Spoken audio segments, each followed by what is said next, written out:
This is Guardian Radio, your station for up-to-the-minute news, intelligent, interactive, and engaging conversation. 96.9 FM. The views and opinions of the hosts and guests are their own and do not necessarily reflect the position of the management and staff of Guardian Network.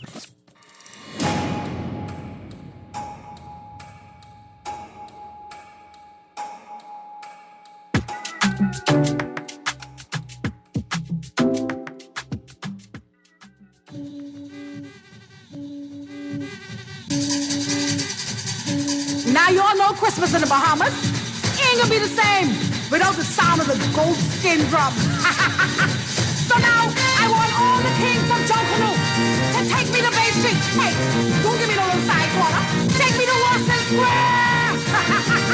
Come on, Mona. Congress, Jackson, Ness, Barabbas, Sunny Tribe, Sammy Thompson.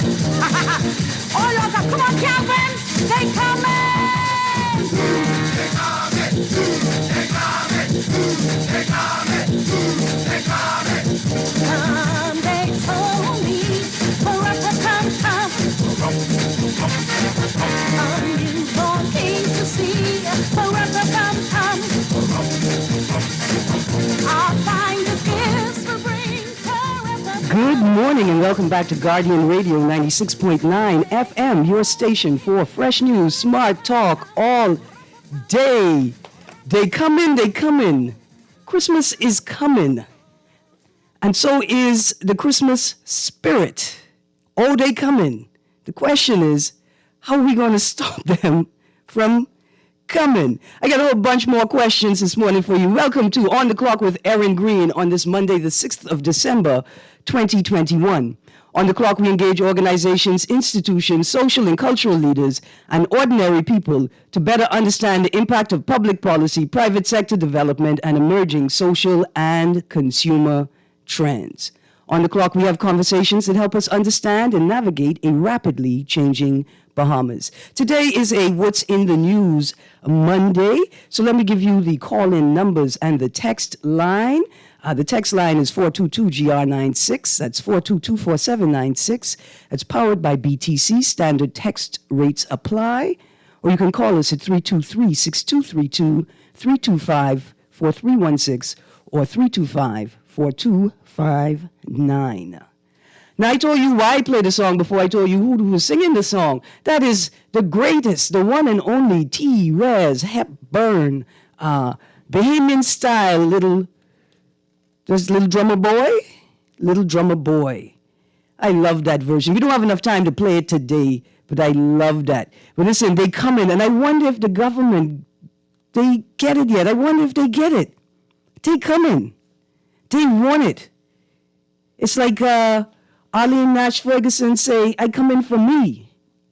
They come in for themselves. They got to find themselves again. And guess what?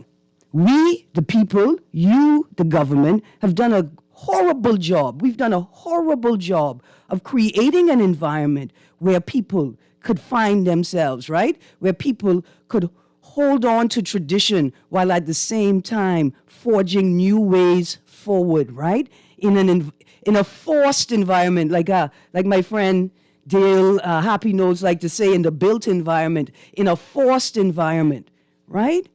But it's our job to help people figure out how they're going to do Junkanoo in a new way. So that's why I like my brethren Christopher Davis, right? And the Sankofa Flamingo Group and their new Junkanoo Festival, a pan-regional, pan-African, diasporic Junkanoo project. We see this thing about Sankofa, that principle. That's where you press forward, but you take the most important parts of the past with you into the future, right? And so what we could have been doing over these last 2 years is forging out a new way of doing Junkanoo, right? In a safer way. Because like I mentioned on Friday, V. Charmaine Hepburn, along with the FIE Junkanoo Rush Group, or organization, right? They have started a new project to feature, to highlight, to commemorate the lives of Junkanooers lost since the beginning of the pandemic, whether from COVID or, not connected to COVID. Because for Junkanooers, this is their identity. It's not just a matter of how do we do Christmas again? How do we do Christmas in the time of COVID? But how do we be who we are in the time of COVID? So that's also the government's job, along with caring for the economy and ensuring that there are always 2 meats available for the most important dignitaries, right? This is also their job.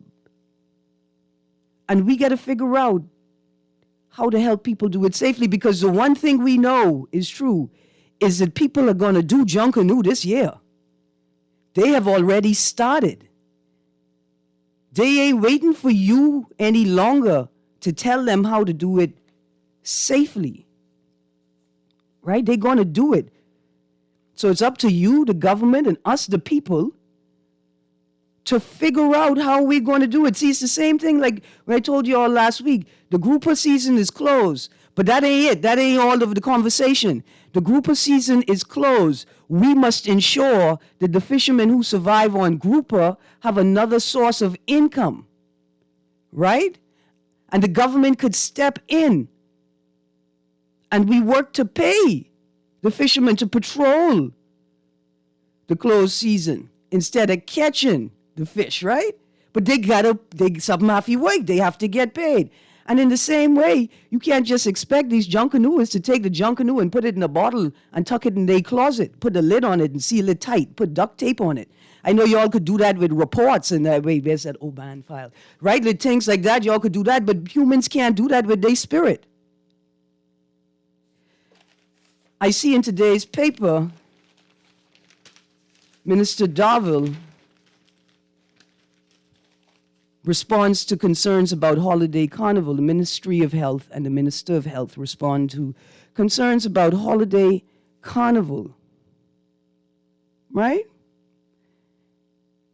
And I know y'all dropped the ball. I know you dropped the ball because y'all missed the really important aspect, which is how you going to tell people they can't do Junkanoo if, I'm not saying the decision is made, if you allow them to do carnival,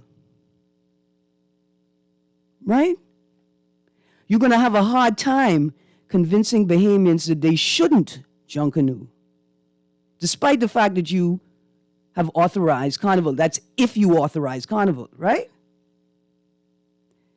But I think y'all even missed the point. Y'all were supposed to get well ahead of this one because Bahamians don't care whether they get the final authorization or not, because it appears as if at some point somebody authorized them to do something. For surely, why would they have spent all that money importing their equipment to the Bahamas without a guarantee that they would receive permission to run the event or a contractual promise that if they weren't authorized that they would be compensated? Why would they spend all that money?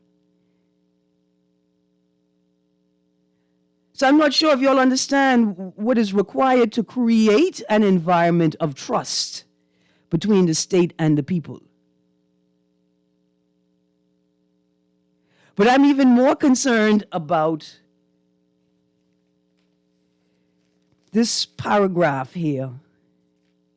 Now, there are no quotation marks, so I'm reading from the article on page A9 of the Nassau Guardian today. It is noteworthy to mention that several members of the public raised concerns about the importation of trailers and amusement park equipment into the country. The public is hereby notified that the Ministry of Health and Wellness has no jurisdiction. Oh, this appears to be a press release from the Ministry of Health. Let me read it, continue to read it. The public is hereby notified that the Ministry of Health and Wellness has no jurisdiction over the importation or exportation of non-medical items into the Bahamas. The public is to be assured that if any event poses a threat to public health, the Ministry of Health and Wellness reserves the right to revoke any previous approvals granted for a public event. Revocation of approvals are determined based on the disease burden in the country, increased cluster cases from an event, and continued breaches to agreed public health measures and strategies to prevent disease transmission. Yeah, see, you're going to have a hard time convincing Junkanooers they can't do Junkanoo if you authorize this carnival event. And trust me, you're already going to have a hard time getting people generally to moderate themselves. And you see, we have another slightly different problem. Who is in charge of Junkanoo? Like, who is in charge? We know that let me get my notes here because there's so many acronyms, but we know that the JCNP, that's the Junkanoo Corporation New Providence, is in charge of the parades, right? And the management of the parades and the activities related to the parades and that competition. But I don't think they have oversight or control over Junkanoo groups or Junkanooers individually, right? Or the performance of Junkanoo. So who governs Junkanoo and who ultimately can say who can perform, where they can perform, and how they can perform?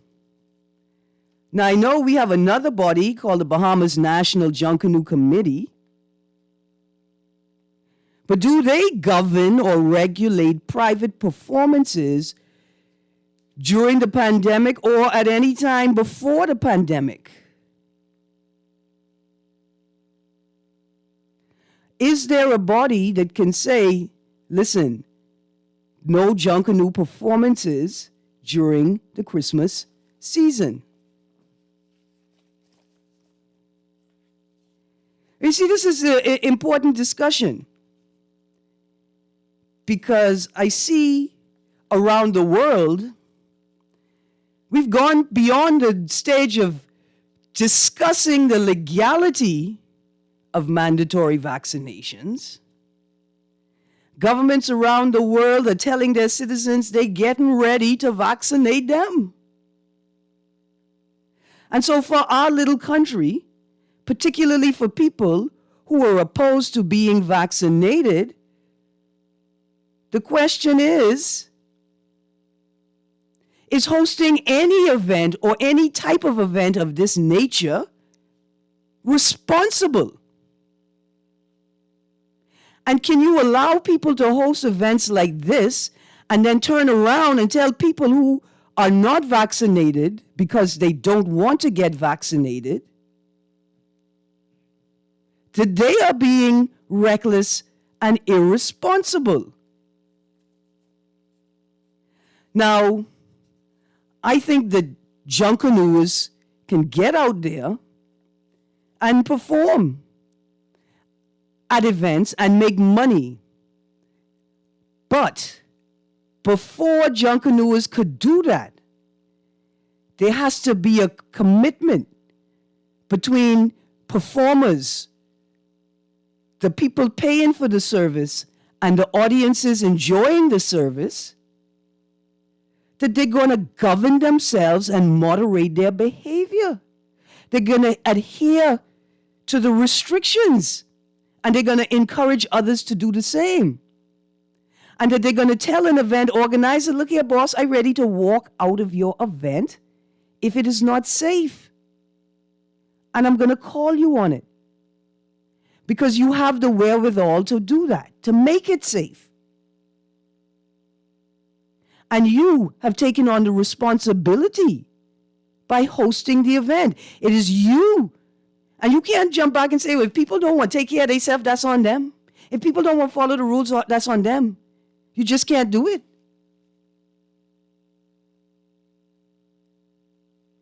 But we've had 2 years to figure out how are we going to do this thing? How are we going to accommodate the lived experiences of people?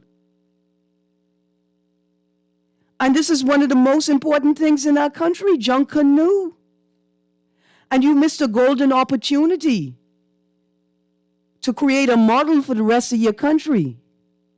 Because people who don't participate in Junkanoo, they respect Junkanooers.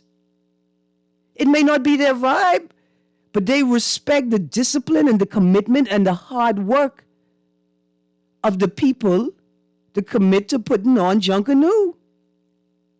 And you could have used the Junkanoo groups to help you model a new COVID regime and a new normal. But you missed it. And I want to say this. I mean, you may have missed it because you was in Lauderhill hosting dinner for people to tell them thank you for helping us in Dorian while they was naming December the 2nd, I think, or the 3rd, I think the 2nd, Philip Edward Davis Day. Or you could have missed it because you was in Miami at the Heat game. You know, you could have missed it. But it ain't just the PLP. I know somebody going to text in soon and say, well, the PLP only been in power for 3 days. How you could do that? It ain't just them. The FNM missed it too. Hosting all manner of unnecessary events during the time of COVID. Refusing to take a pay cut during the time of COVID. Refusing to answer questions during the time of COVID. Refusing to engage constituents during the time of COVID. But y'all missing these things, the real important things. Like, did you know that a number of Bahamians are having tremendous difficulties with the travel visa site? And the response that they're getting from service providers or customer representative reps is, well, the system down, miss. What you want us to do about it, sir? Yeah, look like you may miss your flight. Stuck in the U.S., got to take another test, got to maybe find another $2,000. Yeah, you wanted to travel, right? It's on you. The travel site, visa site is not working. Somebody go fix it. Also, now that you've had time to settle into your new job, Carl Bethel, please turn to your new colleague, Mr. Branville McCartney, and say, sir, do you see that big pothole that's been sitting in front of your Village Road location for months now? Surely you could afford to cold patch it yourself since you know the government. Well, I used to be a member of that government, so I can't talk about it badly. I imagine that's what Carl Bethel would say. But there is a series of potholes in front of your building juxtaposed to a number of poorly constructed manholes that could destroy a car. Please call somebody important. You all know important people. Please call somebody and see if they could have it fixed. A number of potholes have popped up across New Providence. People in the South say whole cars disappear for hours after falling into potholes. My friend flat 2 tires falling into a pothole the other day. The potholes outside of Grosvenor Court and the old Ministry of Education building, wherever that fancy building is that we don't do anything with, even though we could house people or educate them in it. But the grass looked nice, right? Right out there. The potholes have regrown themselves. You all need to get them to work for Ministry of Agriculture. They could regrow themselves. There's plenty of things you're not paying attention to that you should be paying attention to. I see I got a caller on the line. Caller, you're on the clock. Good morning, caller. You still there? Oh, I'm sorry I missed you, caller. Erin. Oh, there you go. Good morning. How are you? Morning. I'm wonderful. Good. Listen, I've been sitting here for 2 years now with this pandemic. I don't understand how people could be blaming other people. The vaccinated blaming, the unvaccinated blaming, all kind of blame to go around. Mm-hmm. And the only difference I see between the vaccinated and unvaccinated is, one, you might catch the thing as bad or be susceptible to dying as quick. Mm-hmm. But both transmitting, both you understand what I'm trying to say? Yeah. So how we could blame unvaccinated and vaccinated and are all doing the same thing? If you scared of me, the only thing you need to do if you're afraid of me, Erin, is protect yourself. Yep. So what you worry about me for, if I decide I want to jump overboard and swim in the shark, that's a chance I want to take. But if you vaccinated, you should not have a problem being around me. Yep, I understand what you're saying, and certainly the vitriol that I hear coming from people, right? You know, I've some of the things I've heard people say about unvaccinated people, and the suggestion that to make a decision to remain unvaccinated is to make a decision to kill other people. Exactly. Now, when it comes to the Junkanowers, okay, let's just say the Junkanowers. First of all, 65 members of a Junkanow group, that's a drop in the dead. They're the kind of things you only do when you go into Miami and the Smithsonian, 50 to 60 people. In Nassau, they really could have expanded that to at least 100 members per group. They could have taken it down to Bay Street to keep the acoustic. Ain't nobody need to be down to Bay Street. They ain't got to be secretive about that. Right. All they could do is take it down to Bay Street, 100 members, do what they have to do, perform, tape it, videotape it, only them out there, boom, next group next week. Why they got to be so secretive and only 65 members? Junkanowers are creative enough that we can put on a mask, a light mask, and we can build a helmet to cover that mask so we can breathe properly and don't be spreading the virus. But where these people who be thinking this come from, Erin? I'm not sure, and I can understand the concerns, right? Like, we're not going to diss anybody because they have concerns. But what I'm concerned about is, why haven't we seen significant upgrades to the healthcare system, PMH, Exactly. the RAND, the Family Island clinics? Exactly. I've been shouting that from day one. Boost your healthcare system. Boost it. That's the... Jesus. I don't understand it. And so... I don't understand it. I know a lot of people can say, "Man, Erin, you making it hard for us." I said, "Listen, I've been talking about traffic as a model for social behavior for 2 years, so people could see that if you could get a handle on the traffic behavior and cause people to moderate their behavior, then you could cause people to moderate their behavior in a way where you can engage in activities that are, medium risk, to like a properly organized Junkanoo event, right? Because you have taken the time to show people at an individual and a collective level how to moderate their behavior. Erin, for the life of me, I don't understand. We really copycat people in the Bahamas because we cannot think our way out of a wet paper bag with 2 holes in it. Well, let's be fair. We have a lot of brilliant people in this town whose capacity is hindered by severely dysfunctional systems and cultures attached to those systems. It's the weirdest thing. It's like we've got more dollars than sense. And it don't matter how much sense we have, the dollars always outweigh it. And I see this. Always cause a problem. Yeah. One more thing, Miss Greene. Yes, sir. I hear all this bickering this morning about school, right? Uh-huh. The children falling behind. We know them children falling behind. Half of them is falling behind before we get behind where we is now. Mm-hmm. Way before COVID, right? Mm-hmm.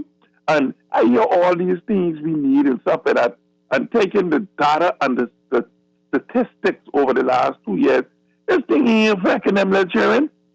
Miss Greene, if the teachers are afraid, vaccinate them. Them 20,000 things, vaccinate them teachers, then they ain't got nothing to worry about. Even if you still want to put them behind one glass something in the classroom, right? The parents that are afraid, vaccinate them too. For them 20,000 things expire in another couple of weeks, right? Yeah. But the children, I haven't heard 40 children die in this thing in 2 years, in this pandemic in 2 years. Not even 40. Must take it down to 20. Put them children back in school, Miss Greene. And I take it from a slightly different perspective. Like, I'm not looking at the rates of death or the impact. What I'm saying is, it don't matter what the solution is, find it. There's no acceptable response that suggests that, well, we just couldn't figure it out for the children. You understand me? What is your purpose? After 2 years, Miss Greene, all the children still running around. All my nieces them going to private school in the uniform and stuff like that. A bunch of them going to private school. What happened? Why the government children can't go back to school? And why can't we figure it out? Why can't we fix the systems? Exactly. Why can't we hire the extra staff to expand the classrooms, make them smaller sizes, more teachers? Adding more burden onto the already burdensome school system by saying, oh, we ain't need this, we don't know nothing about no programming. Listen, let's start happy. Put the children back in school and then do what you got to do with the teachers and the parents who scared. Now, but hold on. I know I got to let you go, right? But I got to stand up for the teachers a little bit here. We can't just do whatever to the teachers. Because I know some teachers, right? First of all, every teacher that get up and go to work deserve a little praise, right? But second of all, I know some teachers who break in their back to provide the best learning experience for their students. Yes. And I know some teachers who break in their back trying to find the students and put the work in their hand. So I putting the pressure on the government and the private sector to ensure that the resources are made available to take care I totally agree. of the most valuable resource and their caretakers, the teachers. And not just the teachers. That could go almost across the board with the government service. Yeah. It's like a dereliction of duty. Yeah, man, come on, man. These people when they call them Greene, they let me down, you understand? Because I always used to hype old people who've been to college with the supposed our thinking ability and high esteem, but they're showing me they're going to college, must be paying their way through because they can't think. No, man, it's a system. But look here, I gotta go. I gotta go. But listen, it's a systemic problem. And systems are so pervasive. I mean, that's what they are, right? They're so good at what they do that a system will overwhelm anybody who comes into it unprepared. And we could ask any politician over the last 20 years how that experience was for them.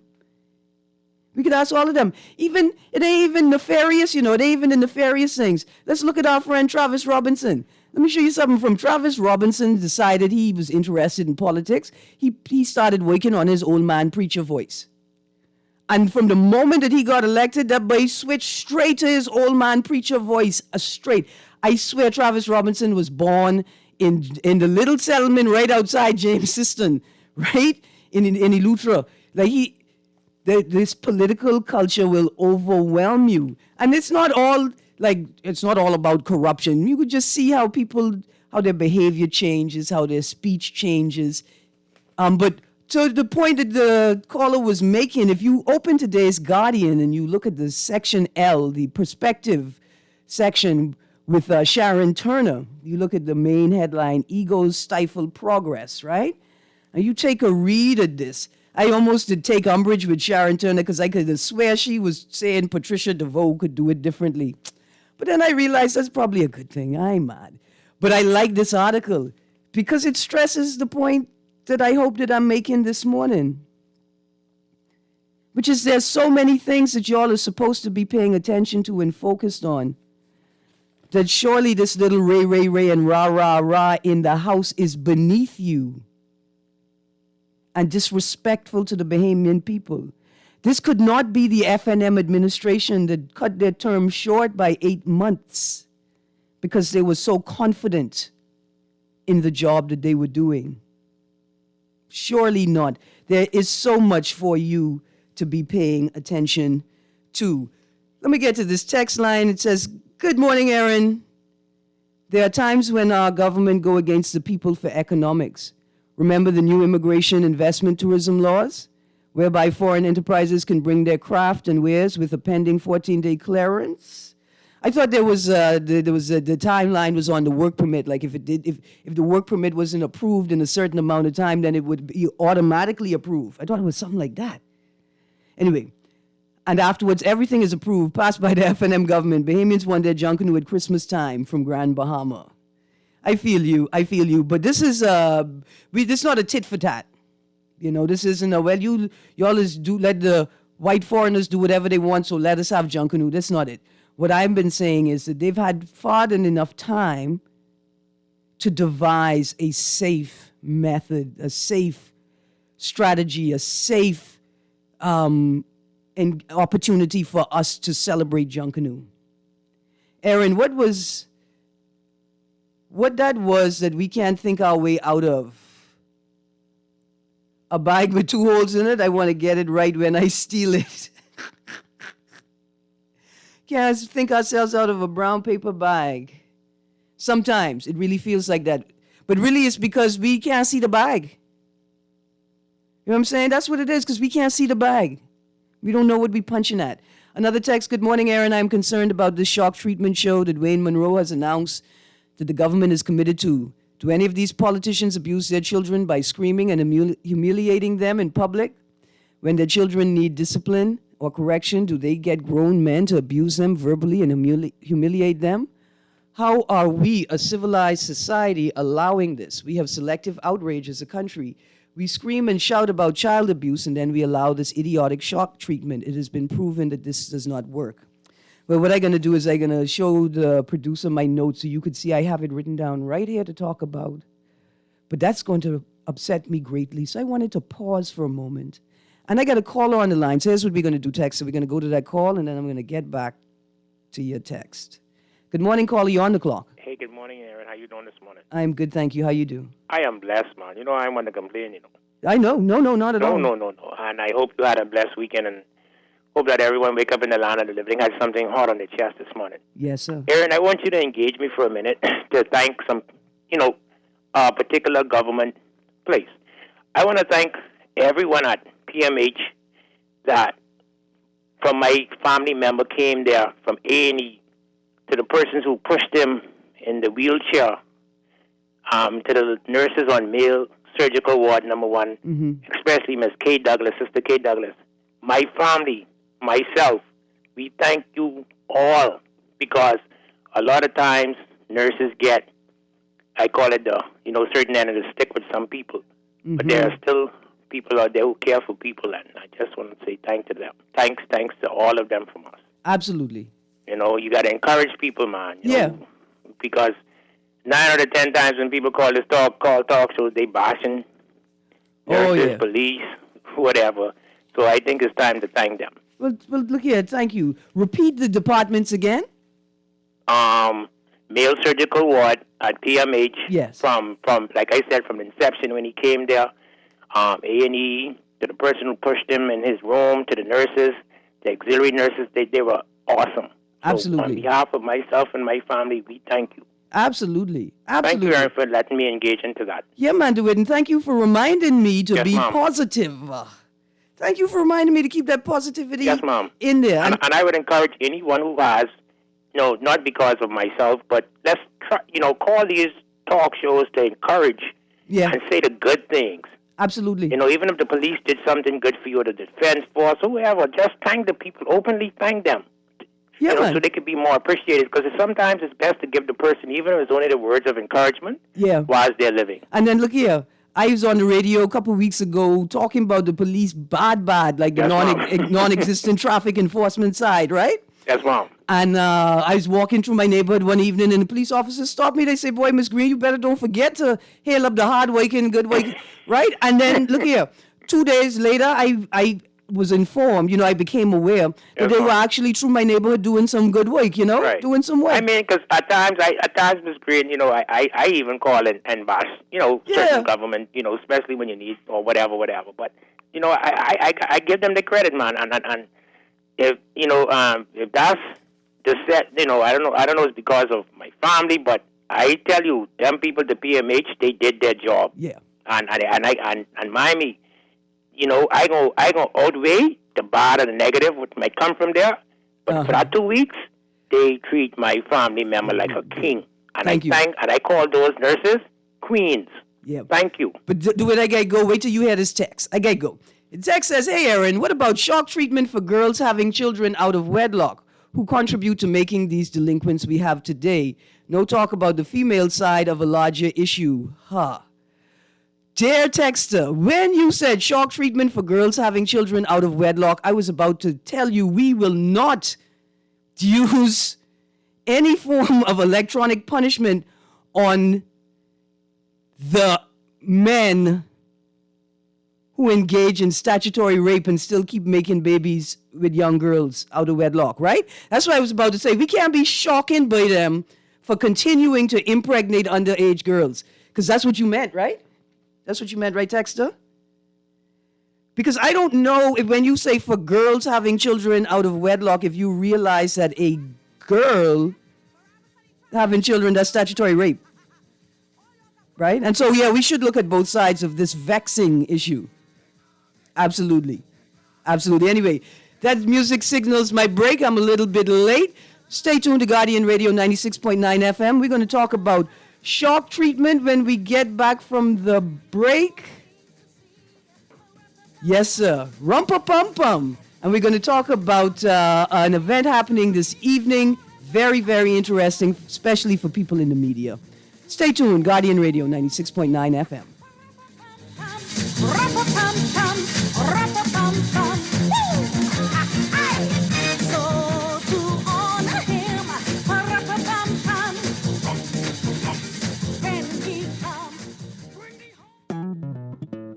J.S. Johnson Insurance Agents are the best.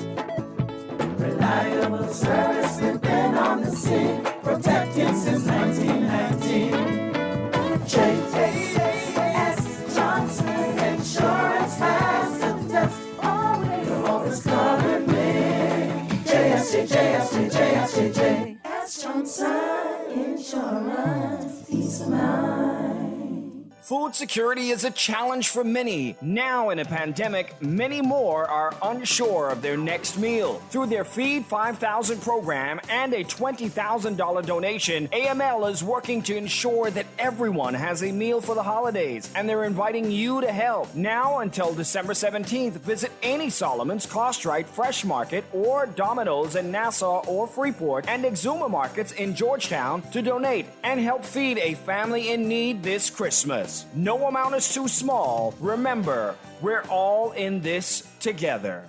Like what you're hearing on the show? Want to support the conversation? Sponsor On the Clock today. Call Janet Lees at 302-2304. That's 302-2304. Be the solution. Sponsor On the Clock with Erin Greene, where she dissects, we discuss, and you decide. This is Guardian Radio 96.9 FM. Fresh news, smart talk, all day.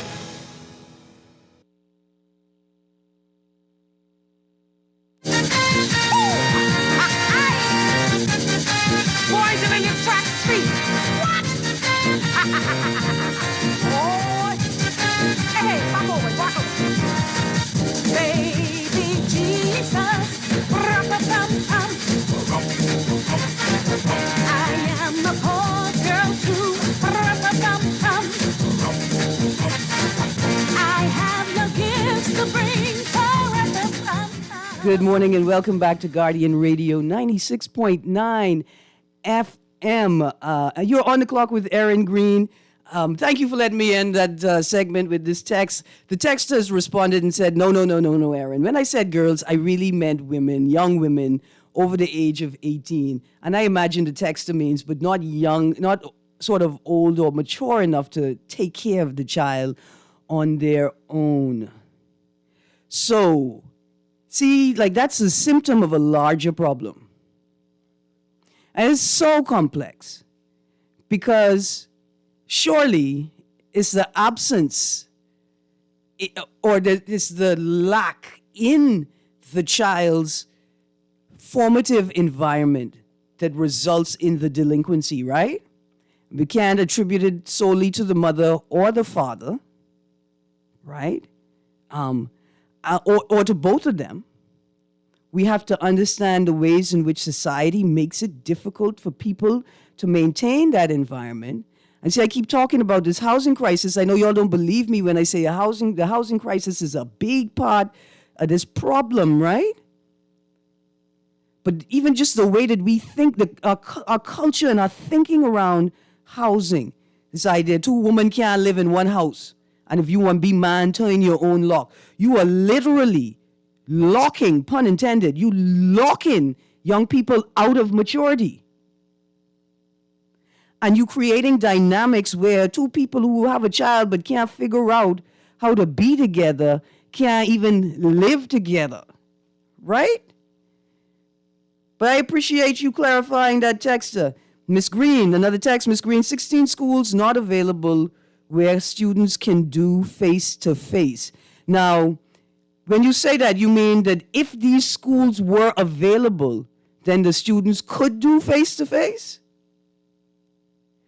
Or, like, I'm not sure exactly what that text means, because surely we've had 2 years.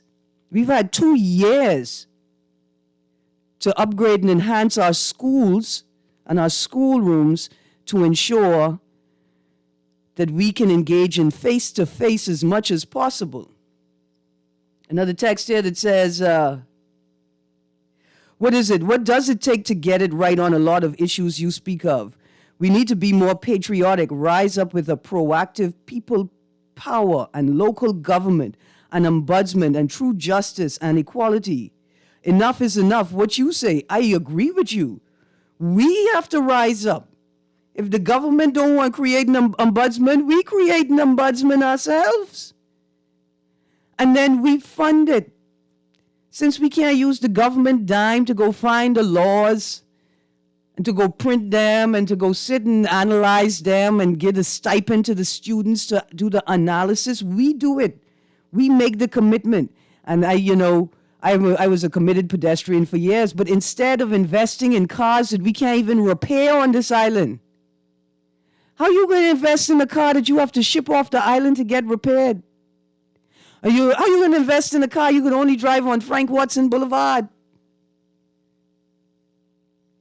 Another text.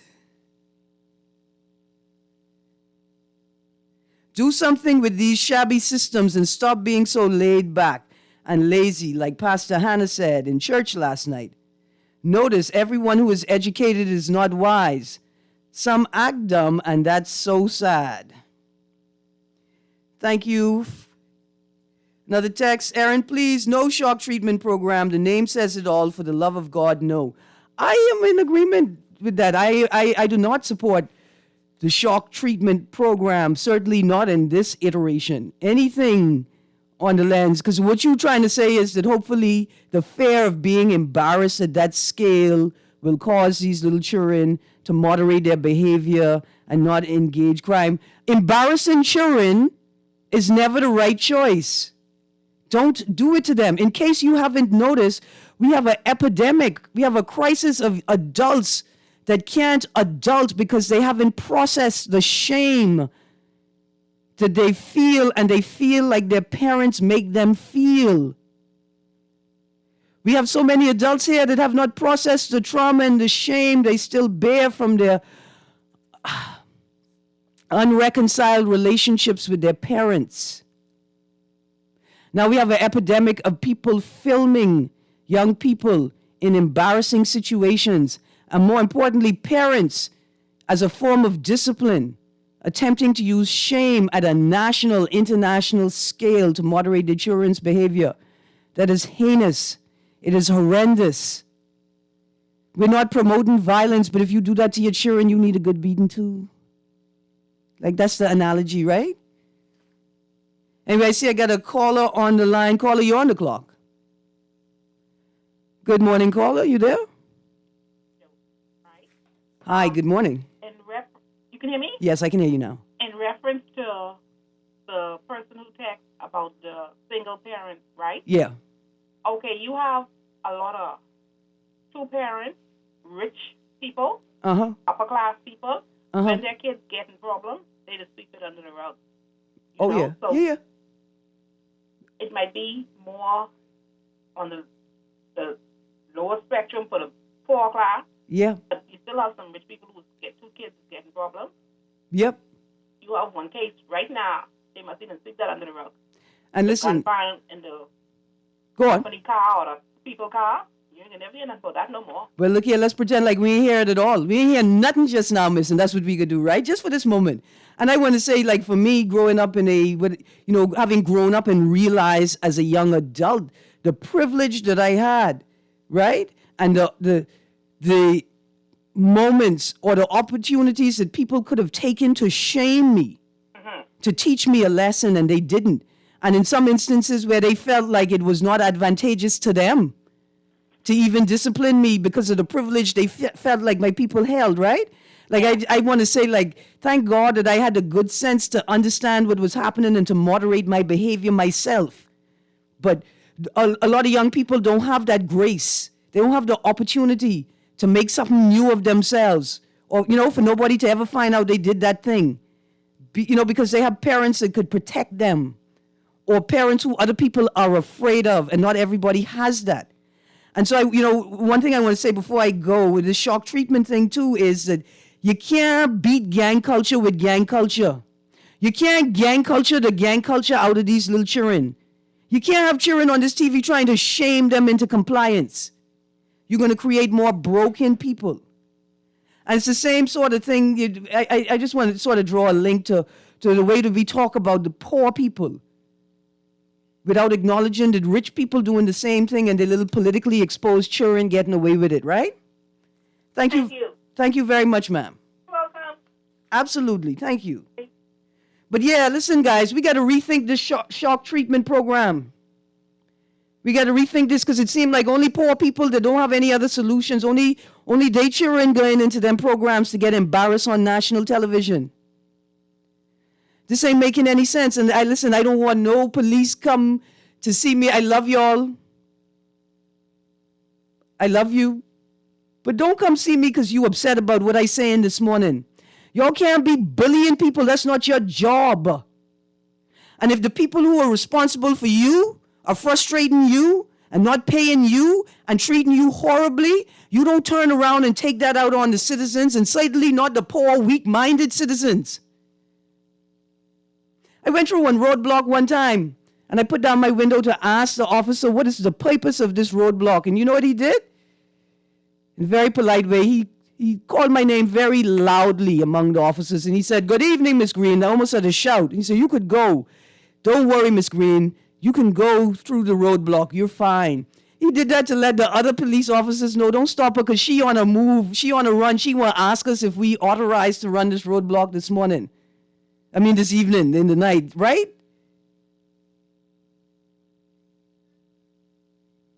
Y'all, please. I know that you're frustrated, but this is not the right tact. You're already doing it to us out here on the street. But more importantly, you disregarding the psychological impact that this has on people who are already traumatized by unprocessed experiences with their parents and with people in positions of power over them. Y'all, please get the psychologists and the psychiatrists at the table to talk about these things. Now, I did see an interesting, it is a shock treatment program, but it didn't involve prisons. It wasn't a prison-style program. But they took children with antisocial behavior that would have otherwise been put in a juvenile program, and they put them and their parents in the shock treatment. And the parents couldn't leave, and the parents had to go through their sessions, and they had to go through sessions with the children. And then they had to go through sessions where their job was to watch the children in their sessions. People need healing. They need help bringing themselves back to wholeness. We don't need to be shaming people into compliance. I did run on there a little bit just now. I want to apologize for that, but that's an important thing. I'm not saying that we don't need intervention. I just don't think this is the correct intervention. Let's get through the last of these texts.